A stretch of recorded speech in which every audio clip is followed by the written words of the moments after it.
month now. We started out with 6, went to 4 to 2, just because you guys are getting out and being a little bit more creative in your in how you're living and breathing these days. So I give you a hand for that. And for those of you who are still feeling like this is what I need to be doing right now, is staying home, focusing on my art or things that I never have tried before, then I'm glad you're here with us today. This is something that you could take on for the rest of your life, right? So the tools that I'm teaching you in these classes allow you to continue to create well into your years, give you joy, do it with your family, your grandkids. So even if you're a beginner today or advanced, you'll take something away from what I'm teaching you. And with that, we'll get started with our Tuesdays together in Tondo. And you're thinking, why did she name it that? Well, I happen to be an artist that absolutely loves studying all different mediums, including sculpture and mixed media, and most recently fiber. And the more I look at art history and other artists and how they create, I stumbled across this word called tondo, and it really means in the round. And I like the fact that we're getting together midweek on a Tuesday in the round together, and we're looking at art and we're creating together. And this one happens to be, I think I showed it to several of you months ago, but if you're new and you're wondering why I named it that, so here happens to be a piece of artwork done in the round. This happens to be Mary and the Christ child, and you can see that it's depicted inside of a metal plaque.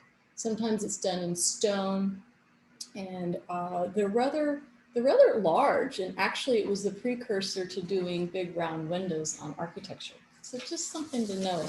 Okay, I am going to tilt my camera so that you can see my table surface. When you're working in watercolor, I can't stand at my easel because of course all the water would drip. Well, that would make an interesting thing.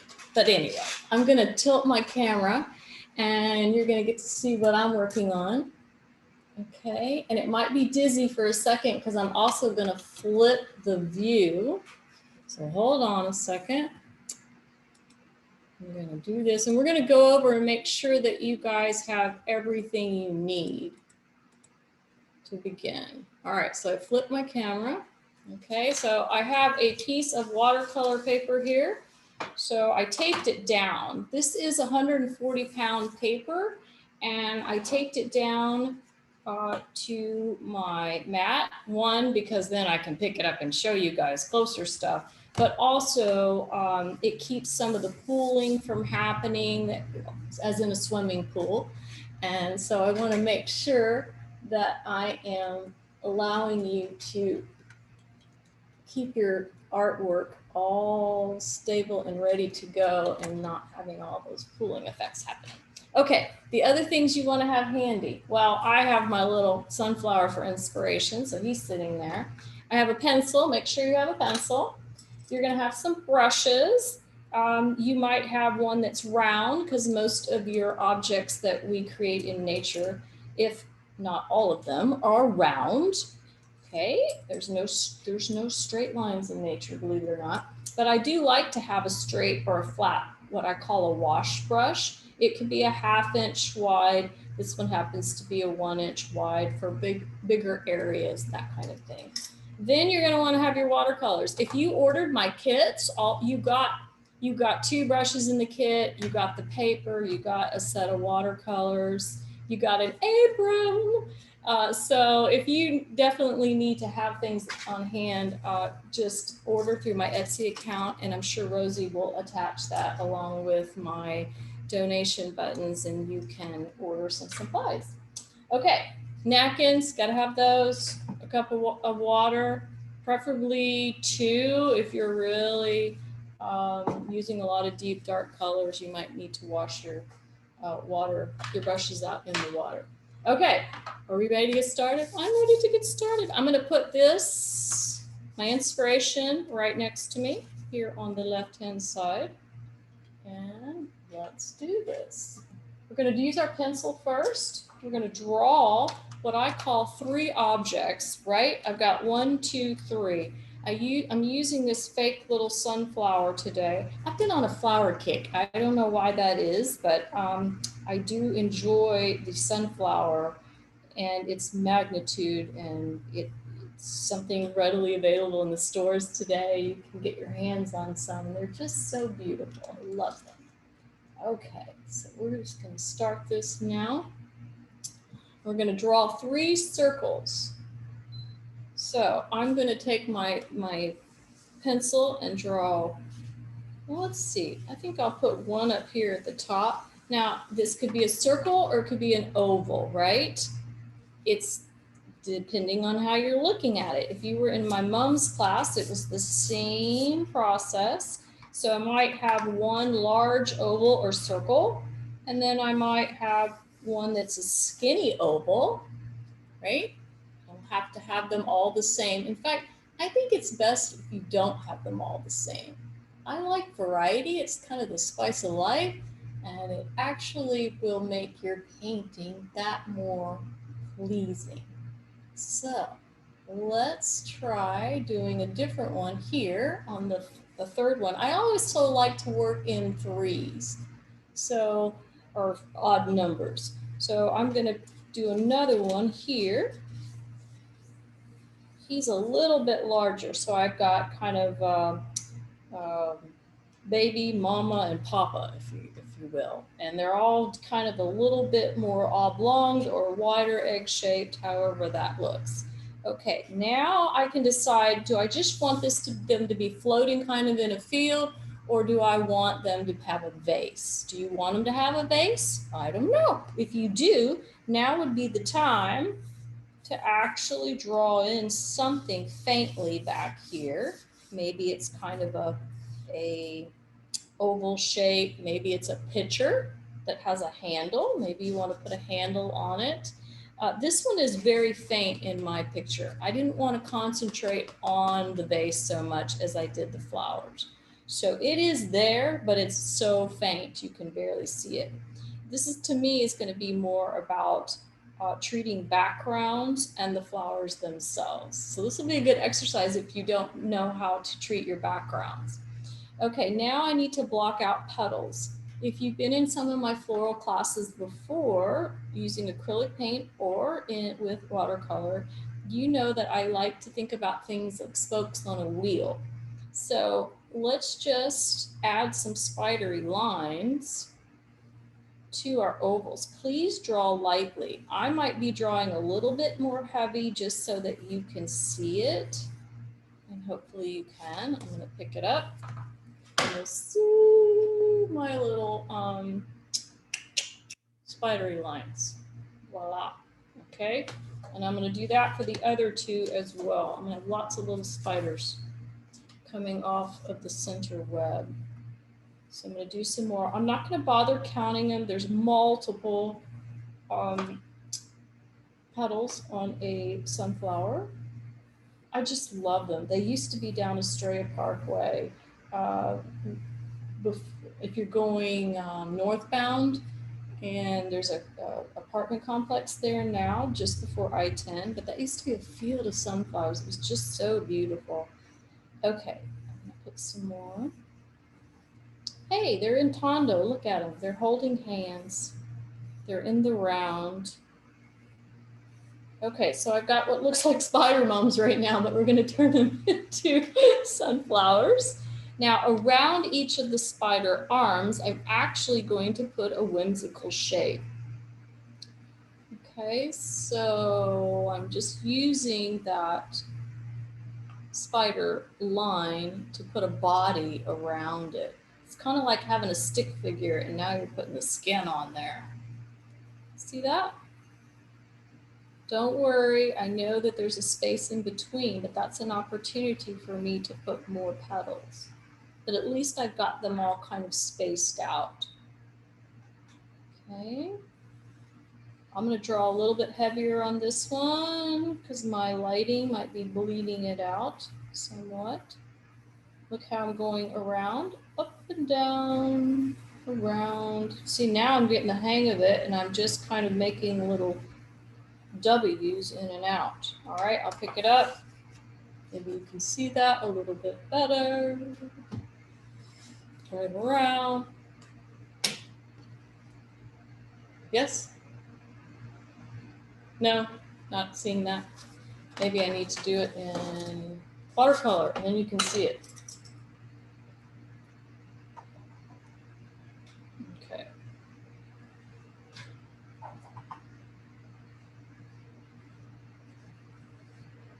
I'm only doing this right now in the watercolor so you can see it. Not showing up on the camera. You know why? Because my lights are probably bleaching it out. That one's looking a little better. You can see that more. Can you see that one better? Yeah. Okay. We're getting nods. We're getting some nods. Thank you. I think for the next one, I'm going to draw it with a watercolor pencil so I can at least fade it out as I go. How about that? I'll use a blue. Okay, so here on number 3, let's do this one. I'm going to go around my spidery arms. So you can draw with a watercolor pencil, by the way, and hope and pray that it bleeds and goes away. Otherwise, you have that mark there. So I'm just kind of going around, kind of looks like groovy flowers from the 60s. And then I'll trace this one again so you can see it.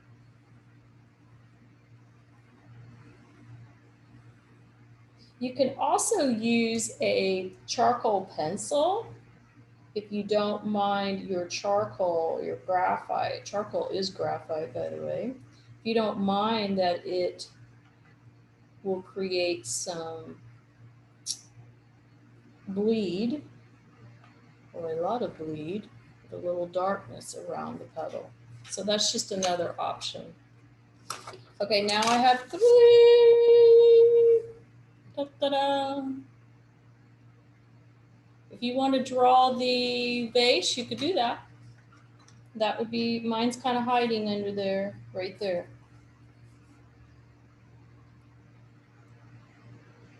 Yay, we got some more people joining us. Awesome. Okay, so you're not too late if you're just joining us because we just drew 3 centers to flowers and we put some petals around them. We did that by putting these little spiders around our oval. Here's the oval, and we put these little spider arms. You can see it in this one. I'm going to end up with a blue middle now that I drew in a blue pencil. Oh well, happy accidents. And here's the other one. So notice the variety of the circle. Notice that some are more elongated than others. Okay, let's leave that and we're going to work on the background. All right. Now, I said in the description of supplies to have a little salt handy. If you've got some table salt, that's what this is. And I basically keep it in this little container since I'm always dipping my hands in it and I can just not worry about it and keep it with my watercolor.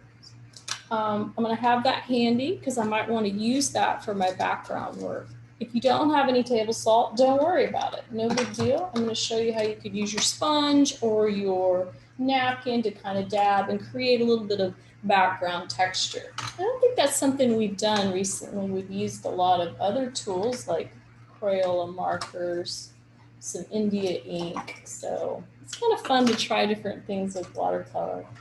I am going to now dip my brush into some water. And I think I like this pretty purple. My sunflowers, of course, are yellow, right? The ones I'm going to make. They do come in different colors, by the way. This one is yellow, and the opposite of yellow is purple. So I really want to put some purple into my background. So I'm just going to start putting some purple back there. I'm using my bigger wash brush Now to put table salt on while you paint, your canvas has to be wet. So I'm going to sprinkle some salt right onto that wet spot. You can see what's happening. It's actually absorbing the water and it's creating like a little stipple effect. I love that. I'm not trying to be fussy about going up next to the petal right now. That's not my intent. I can add more color to that white area right here where I didn't get close to the petal. I'm not worried about that. Don't worry about that. Okay, let's add some more purple. Oh gosh, I love that. But maybe I want to add a little red in there too to make a red violet. I don't want to be all matchy-matchy. I have done this project 1,000 times and they never look the same. So if this doesn't look exactly like this, it is because it won't. There are people that do that though. They sit and paint all the masters verbatim. Oh wow, I love that. And now don't go like this. Don't take your hand and try to shoo the salt away. You want it to just do its chemical reaction, which means it's going to absorb. So please don't try and get yourself all excited by going, ooh, and then you rub it and then you lose the effect. So, all right, here we go. I'm gonna keep on working on this. This is gonna be awesome. Okay, so I'm going to work my way down here now. See how I'm leaving little white areas around the petals? That's because I'm either going to be able to leave it white for contrast, because I'm not using any masking in this project. I don't have any rubber cement or something else to mask with. I'm allowing the paper and the fact that I'm not putting something somewhere be my contrast. I bet yours is looking good. Okay, this time I'm gonna put more red here. Look at that.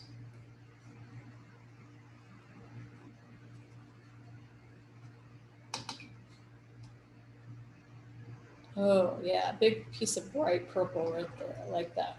A little more salt. You do not have to use salt, by the way. Oh, here's a little piece of rock salt. So you can use rock salt like the kind you do to make ice cream. It's somehow got its way into my table salt. Okay, now I'm going to switch colors. So maybe this is kind of my purpley sky, I don't know, wallpaper. But now I'm going to switch and do some aqua greens, something a little different. Maybe it's leaves in the background. I don't know. I make things up as I go mostly. When you're first starting out, I want to encourage you to work from a photograph, something maybe that you took that you love, or from a magazine picture. Because the more you observe, the better you've got a memory bank of things to pull from. That's why it's so important for us to practice looking at things and building up our memory bank, our vocabulary, if you will. Okay, I'm gonna put a little more salt in there. It won't work if it's not wet. The salt will do nothing. Okay. It also helps with all the little pooling that you might have going on. Okay, if you don't have any salt, let's try this. I'm gonna put some watered down green over here, maybe with a little blue. So I'm making some teal between the, and I could just take my napkin and I can just dab at it to create some interesting background. I'm not rubbing it. You don't want to rub the paper because the paper, remember, is just that 140-pound paper that is just pressed paper pulp. It just means how much pressure was applied to the paper before it continually started to break down. So your copy paper, do not try to paint with your copy printer paper. That will not work. By the way, if you have any questions along the way, just put them in the little chat box and Rosie can tell me. And we can answer it. I don't mind that. All right, so I'm just going to put a little more green down here and I'm going to dab at it. I'm done with the whole salt thing. I don't care if it gets on my flowers. Okay, this is going to be my, I think where I had the vase. Van Gogh would have put a vase there. So I want to water it down because remember I told you I don't want this to be my main thing. So I'm going to water down my blue. That's what I did, my blue. And I'm just going to dab at it. So maybe it's like a white vase with a little blue touch or hint to it. And that's going to make my flowers pop out more.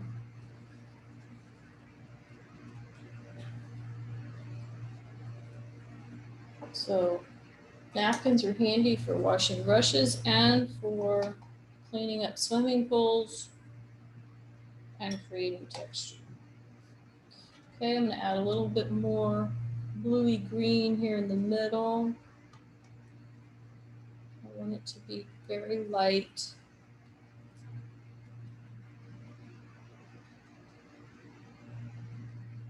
Putting it kind of in between all those squiggly worms that I created. It's going to be so fun. Oh my gosh, that's going to be so fun. So it doesn't look like much yet, but it's a work in progress. So don't get flustered. Don't try to go too dark too soon. It's a layering. I have a group of private classes going on right now, and we're all realizing how many layers happen to get to that contrast. If you ever want to join in on one of my classes, you are happy to do so. Just email me and we go into more in depth. Okay, now what we're going to do is we're going to look at putting some color onto the center so we could get that layer going, and then we're going to move to the petals. So let's go ahead and find a color. You might have a brown in your set. If you don't have a brown in your watercolor set, this is just from the the kids section of the store. I'm not using my professional grade right now. I'm just using this because this is what most people would have at home. You are going to just put the brown here. If you need to make brown, it's all the primary colors. So you would take your red, your yellow, and blue, stick it over here in the pan and make a brown. You'll notice if you're, let's just try it. If I put some red here and I put some blue here, I'm getting purple. Wash your brush off before you go get the yellow, or you're going to have purple in your yellow. Okay, so there's my brown. But if my brown's looking a little green, it's just because I have more yellow and blue than I do red. So you have to kind of keep doing your little scientific experiment till you get the color brown that you want. So that's an interesting, that's almost like a really dark umber brown. If I add more red to it, you can get more of a reddy brown. We have a question here. Yes. Kelly. What is the product used that's yellow around the pencil marks? It's keeping the paint form and background paint from getting on the flower. You mean this yellow that's on the petals? I put that on at the very beginning before I used the colored pencil. You don't need to do that. I was trying to get the flower to stand out on the video camera because the lights were too bright. So that's going to be yellow eventually. So it's just there, but it's a good question. My lighting is too bright today. I hope that answered your question.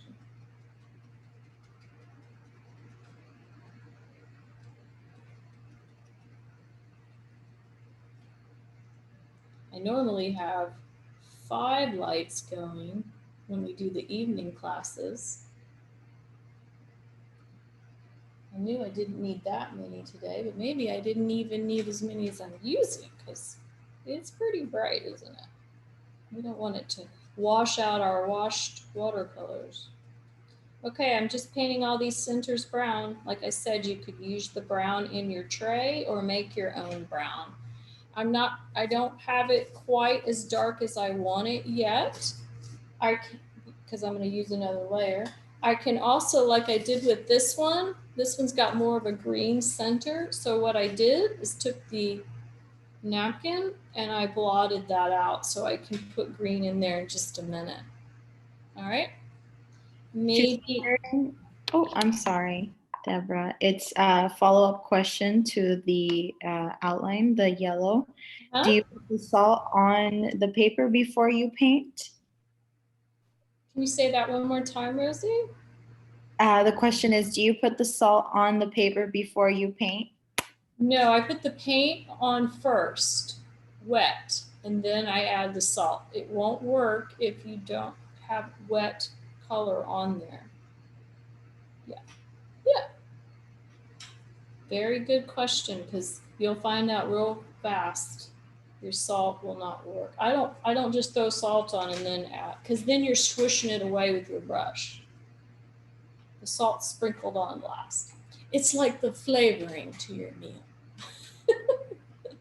Okay, so I also took my napkin for looking like a rag now. I made a little pencil point with it and I thought, oh, that would be fun to just kind of dab at it and make a few little seed opportunities on this one. So use what you have to make some texture. It's so good to see all the faces I recognize on the, I only get to see a few of them that come up on the tile on my screen, but it's nice to see you all working so hard. Okay, now you can see some of the brown is puddling at one end. I like that. I'm not going to try to dab that off. I think that actually adds to the artwork. So I'm going to leave that. Now we're going to go work on those yellow petals that I so graciously had to put some yellow in at the beginning so it would show up for you all. This is so fun. I know. Let's see. Okay, here we go. Let's get some yellow going. This yellow in my pan is a pretty earthy yellow, and for the most part, that's what watercolor beginner pans look like. You may, as you get more serious into this, you're going to want to invest in a lemon yellow, which is a lot lighter yellow. Happens to look like this. See the one I'm pointing at right here? So that you can get some of those really brighter tips. So you can email me if you really are more serious and you want to know what colors to do your flower work. So I am going to just put a little bit of yellow around the edges.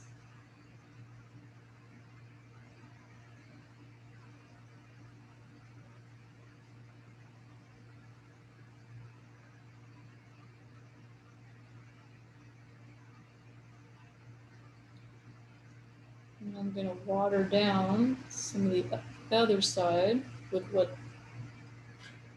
left of the watercolor that I just put down, because I don't want it to be really heavy yellow right away. Oh, I'm going to have blue lines in there. That's okay, they're going to go away. They're going to become green with my yellow.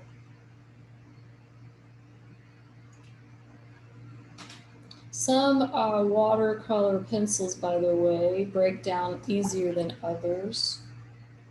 Just so you know, don't get flustered if the one you might be using seems to leave a mark on the page. You'll have to find the one that you like the best. I'm not going real dark real fast. I'm going to come back and do another layer. With watercolor, you can't take it off. So be very patient. Ooh, I like how that brown is just going right into it. And look how this petal is overlapping on this one. I like that too. Okay, so there's one big sunflower. Okay, I'm gonna go over here to this one.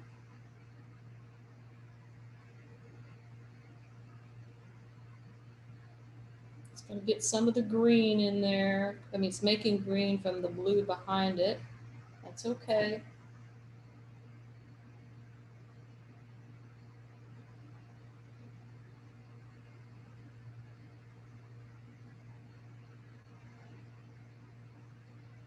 How fun. Oh my gosh, y'all are gonna do a great job today. Now you're gonna go to the store. Everybody's gonna be, there's gonna be a run on sunflowers. There weren't any there last week. Maybe they're there this week. Or I would have had a real one for you.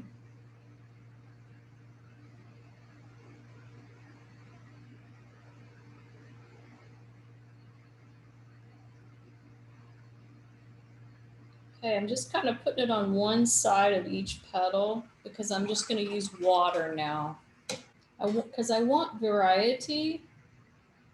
I don't want it to be saturated with a really heavy all yellow petal. I want one side to be a light yellow and one side to be the bolder yellow.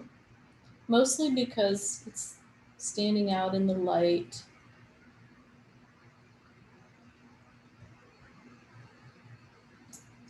And so things get washed out, just like the beginning of my drawing was washed out. The light shining in it. Okay, so they're not completely filled in because now I have an opportunity to make orange. I want to have a little orange. If you look at this sunflower, it's not all just yellow. In fact, I can't ever find a petal that's all one color. There's a multitude of color because you have light going on, you have decay going on, you have so many factors. They're not just solid. You ready? We're going to keep on going. So you might have an orange in your little pan. If you don't, you can make orange with red and yellow. You could paint some red right on top of your yellow. And it will mix wet on wet. I'm going to keep my orange kind of watered down. And I'm going to keep it close to the center where it would be darker and deeper.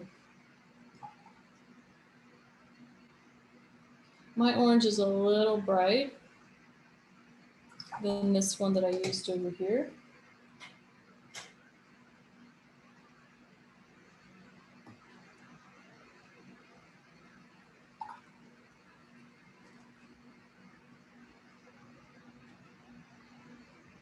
How fun! It's a really nice thing to do right in the middle of your week. This could become a gift for the holidays. It could become part of your fall decor. See, I'm just going to dab off where it went right between.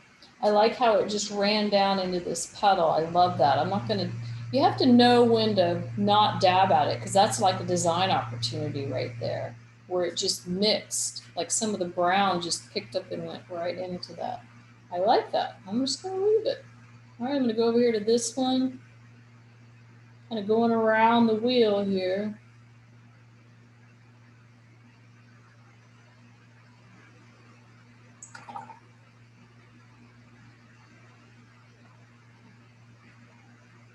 You could try just red if you want.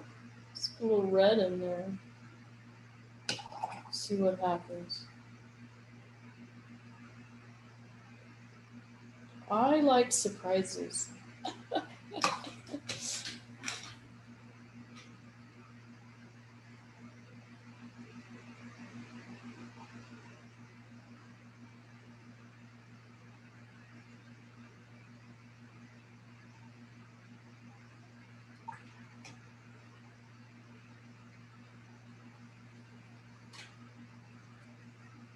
Okay, I'm gonna kind of dab out of here.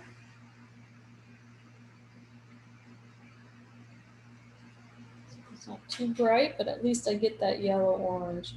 This one's flowing right over here into this other flower already.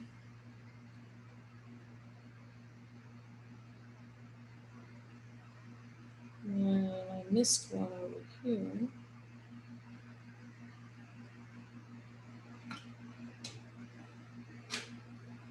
Okay, I'm just gonna let it do its thing.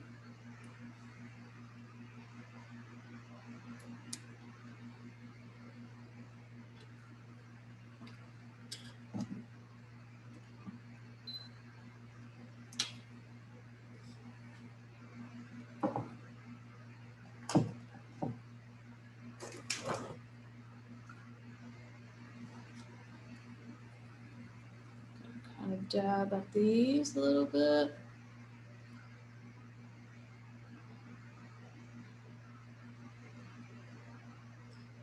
So this one that's closer to me, I'm letting it be a little bit more bold.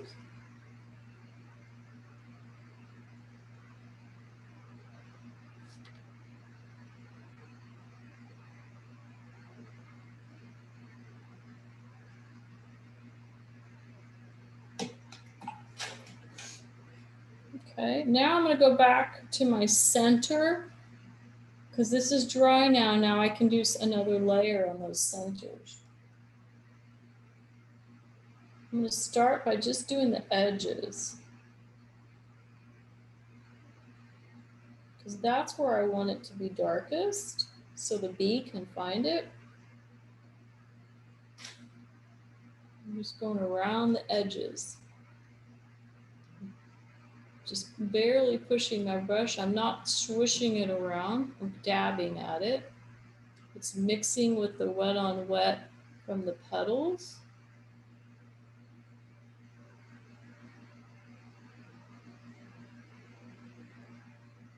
And I love how it just makes an impressionistic style painting. It's kind of mixing together. If you want it to be more realistic, you could wait till the petals dry and then you could put your darker brown around the edges so it doesn't mix. I'm kind of going for the more impressionistic view like Van Gogh might have done. Kind of dabbing at it. All right, here we go. Let's try adding a little more yellow now to some of my petals that I left completely white. I skipped over. Mostly I skipped over because it was still wet in the background and I didn't want it to get.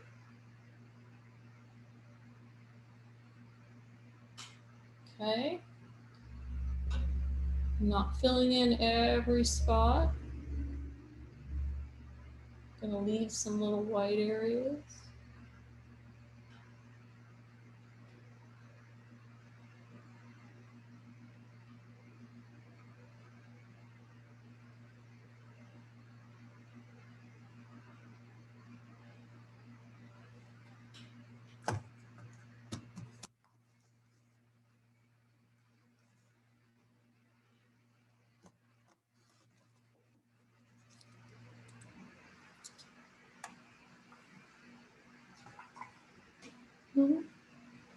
Well, I'm probably doing a good job. Look what's happening with my salt. It's looking so cool.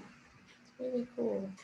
Okay, so I'm now going to go back in between some of the petals and define that. You can see in this one how I put a little bit more green, olive green, some teal in between there. So it just defines the petals more. So that's what I'm going to work on next. So I'm going to put a little blue over here on the side. Make myself up some teal.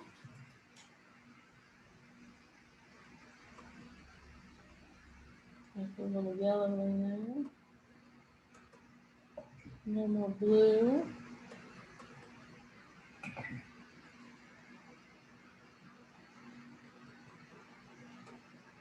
More olivey color.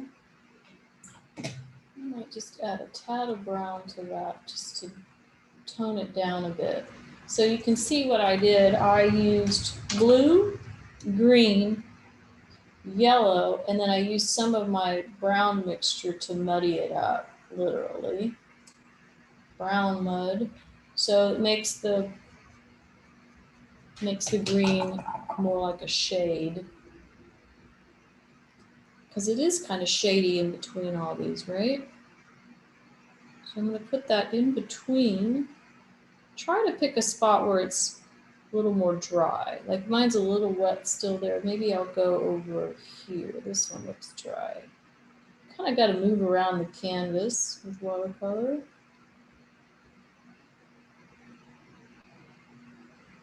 When you're painting this quickly.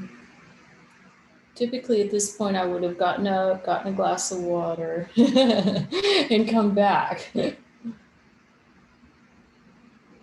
But we're here in Arizona. It's drying pretty quickly.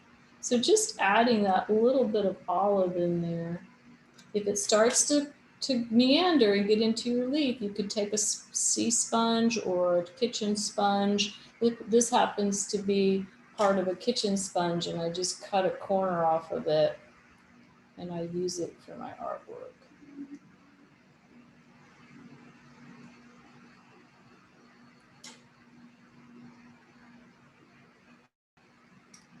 You can also use a paper towel.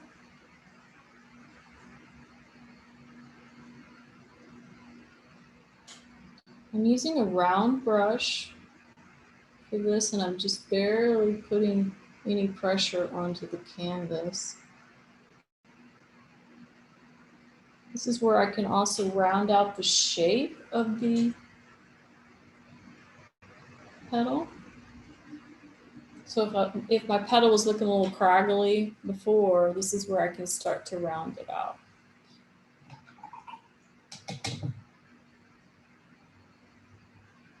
Everybody's working hard.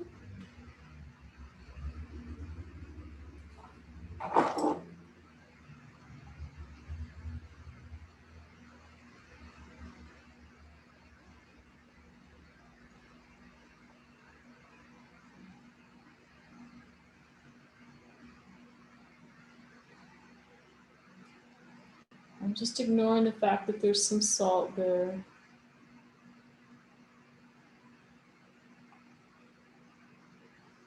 Oops.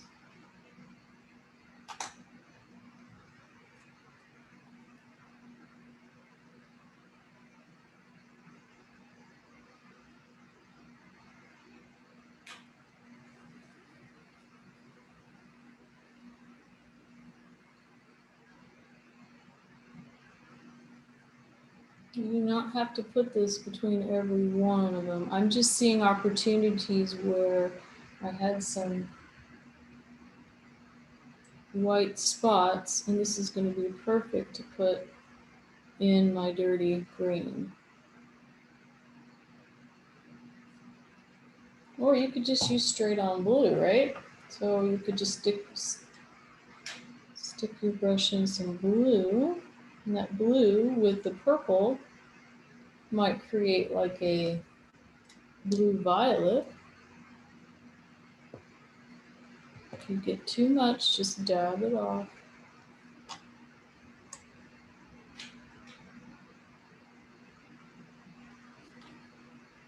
Kind of fun to change up the color anyway as you go around.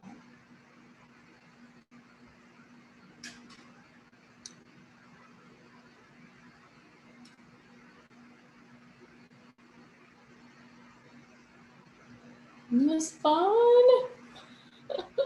Everybody's working hard.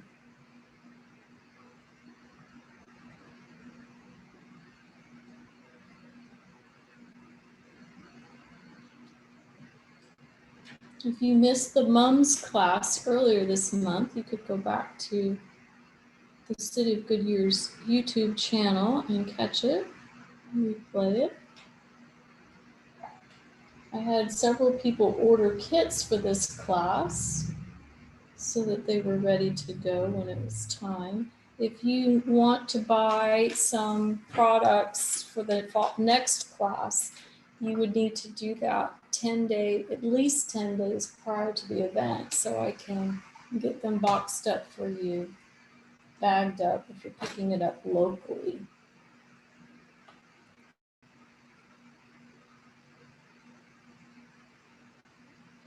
It's just another way that we can help bring some ease to your day if you're not out frequenting the box stores right now.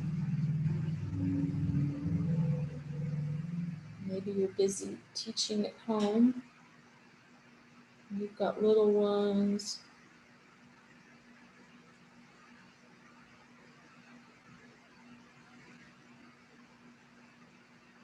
Okay, I think I'm going to try a little more that blue, my brown in between some of them.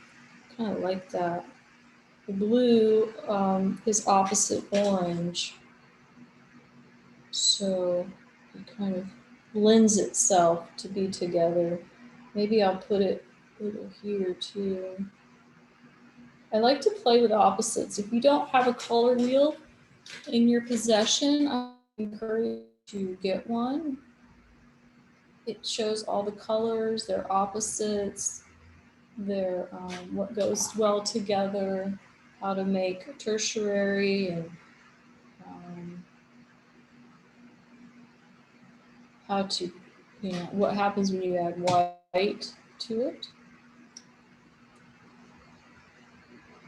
It's just a helpful little tool to have handy. Okay, so now what I'm going to do is think about, what do I want this tonal value to be where it's right over the vase? Do I want to see more green there because there's a lot of leaves? Do I want to see, do I want to keep it bright white? So because I want the vase to kind of be the entrance into this threesome of flowers, I'm going to dedicate the outer edges of the vase between the leaves to green. That's kind of my plan here. You want to create focus and interest as you paint, and those are just some of the design principles and elements that you can learn along the way as you develop as an artist.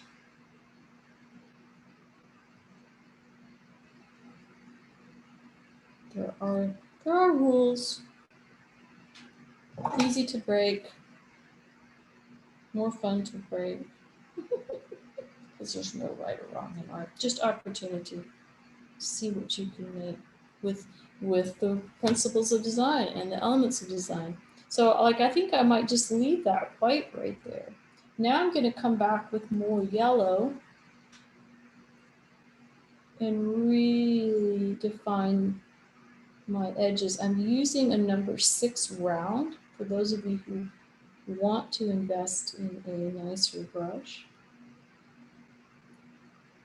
It's kind of my go-to for just about everything. Can't go wrong.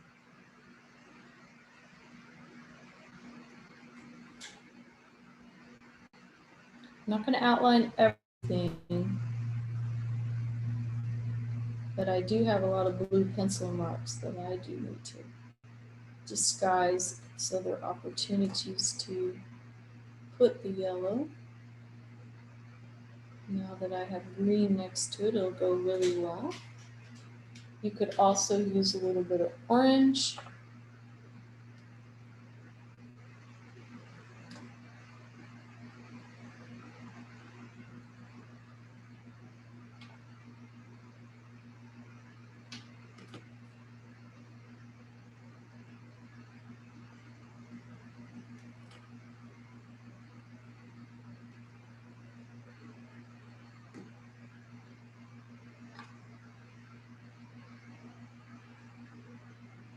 So I'm moving around the canvas now. I'm really checking everything out, making sure that everything has been touched, or at least attention to see if it does need something. Okay, remember I left this opening of this little piece white, or I just dabbed at it. It was painted brown and I dabbed at it while it was wet to keep it that way. So I'm going to take some of this olive green that I made.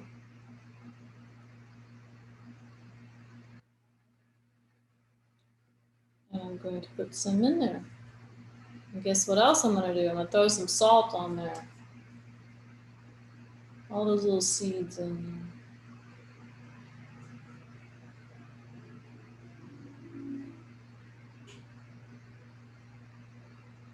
A couple of dots of brown on there. Let's throw some salt. See what happens. Right there in the middle. And let that sit. Do I want to do it on these? Why not? Why not? So I'm going to put a little brown, more brown, because these are closer to me. This one's a little further away. Things that are closer to you could be more bold. All right, I'm going to add a little more green. We're getting toward the end. Isn't this just a fun little lunchtime painting? Now, if you join me on the next evening class at 5:45 on October I believe it's October the 8th. Yes. We are going to switch from doing flowers. So if you're tired with the flowers, you're in luck. We don't spend too much time doing animals. That's just a more difficult, I think, a challenge. But if you're up for the challenge, we're doing giraffe. Two giraffe, a mama and its baby. So that will be fun because we can still get some texture with its reticulating spots. We'll be using browns, which we don't normally do a whole lot of in my class because you're working from primary colors, but you're going to have to mix them up to make brown spots. Okay, speaking of brown, I think I need a little more of it. Right around the edges, like little bitty dashes and dots. Now that this is dry. So that Mr. B is able to find his way.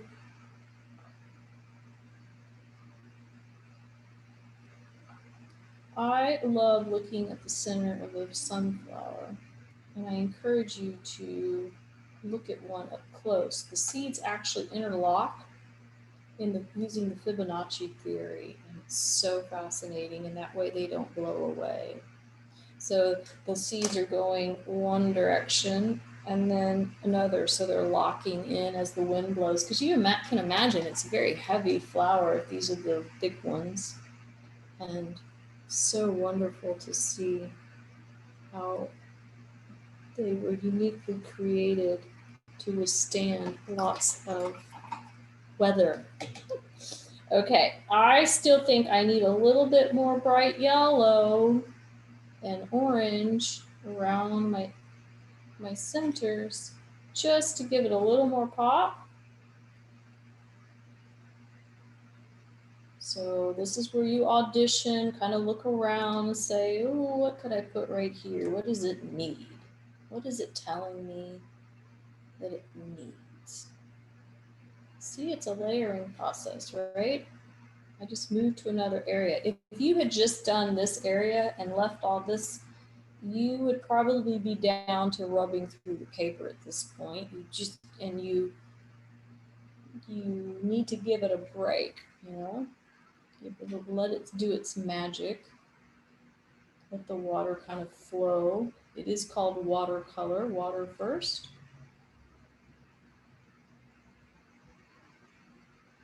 Do not get flustered if this is your first time painting. Watercolor is not a very forgiving medium. You can't erase it, you can't paint over it. So I commend you for trying. And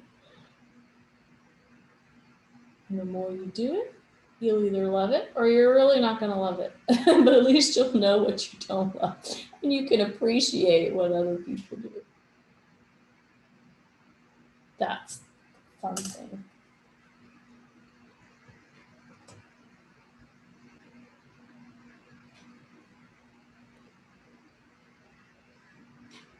Okay, I'm getting to where I'm kind of, I might have a little just plain water smooshing around the yellow and blue down there.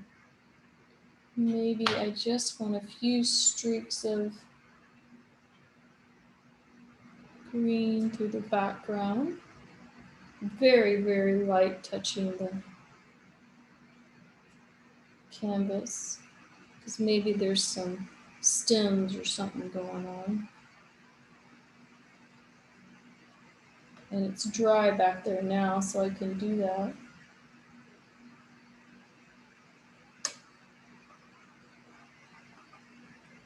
So if you can't join us on the 8th, because that's an evening, you can join us on the 20th, and we'll be back doing watercolor on the 20th.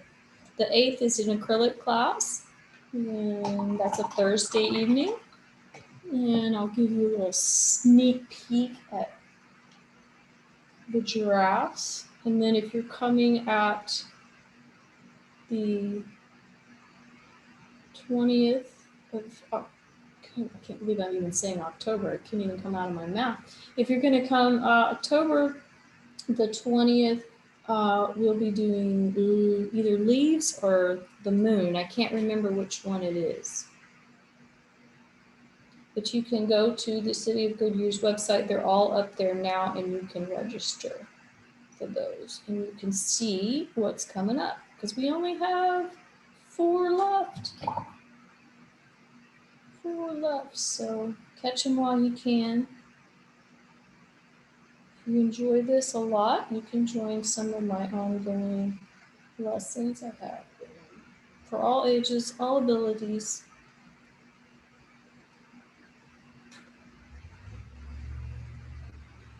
There, I'm going to put a little shadow that it's casting onto the face.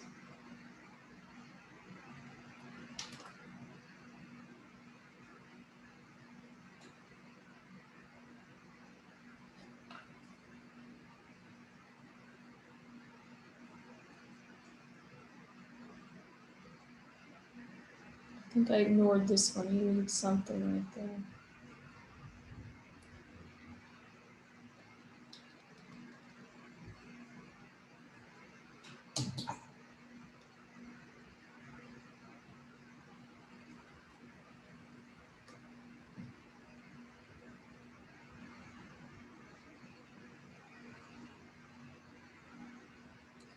Send in your work, by the way. I'm sure Rosie will follow up with a little tidbit for you about where you can send your art after you're done today, and we can share it with each other in a virtual gallery. And that's really fun to see everyone's work. If everybody sends it in and you don't see yours, it's just probably because we filled up the space. We rotate them in and out, so it's not up there forever. Yeah. Okay, I think I'm gonna put a little bit more red violet. And I'm gonna mix it over here on my side table here. Actually, I'm gonna mix it right there. I think it just needs a pop of red. Remember, I told you you have to kind of audition and look around, because I want contrast between this light area and something dark happening.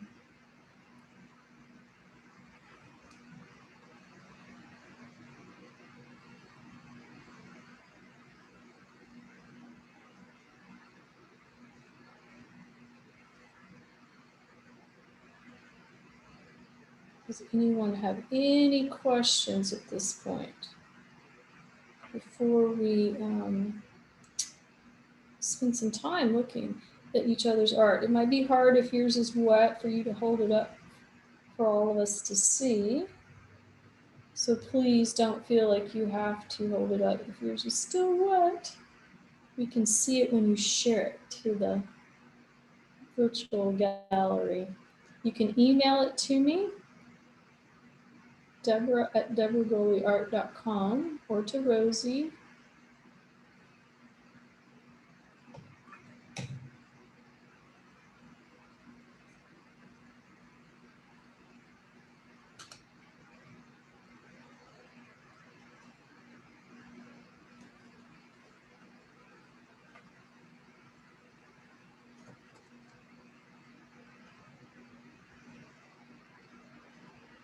And then last but not least, you're going to have to sign it.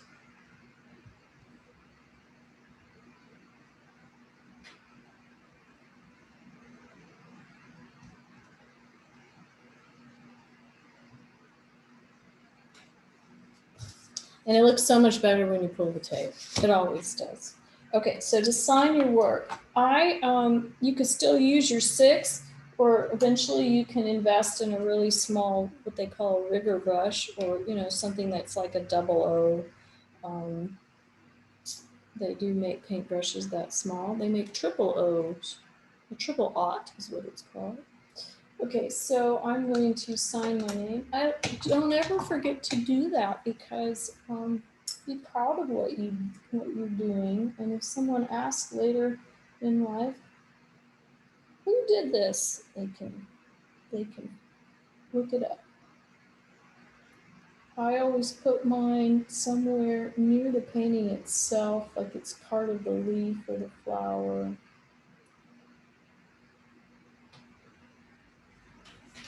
So that it doesn't become about my name. It's just a record. I don't bother putting dates on there anymore. I used to date everything. I usually just write that on the back, because I don't want to muddy it up. I don't want all that other stuff on there. Okay, I'm going to pull the tape, and then we're going to see what you guys have done. So when you pull tape, please remember to pull it away. If you did tape it, you may not have taped yours, but always pull it away from your masterpiece.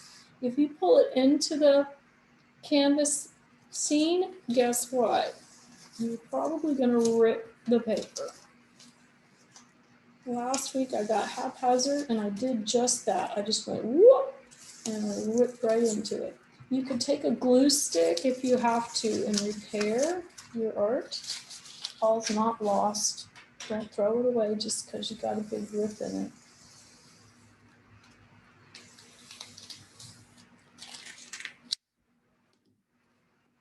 See, I'm so happy because I've got some high contrast. And it looks so much better when you pull the tape. So much better. Da, da, da. I think I can just pull it up this way without getting too much water flowing off. So I have contrast between my light area and a little bit of dark area. I'm going to let this totally dry before I shake the salt. When I shake the salt, I do like this. I tap it onto the table, right? You don't want to go like this, because you might risk something still have been wet and then you'd be really sad. And you'd say, Deborah, what happened? All right, so I'm going to tilt my camera back up so I can see your beautiful work.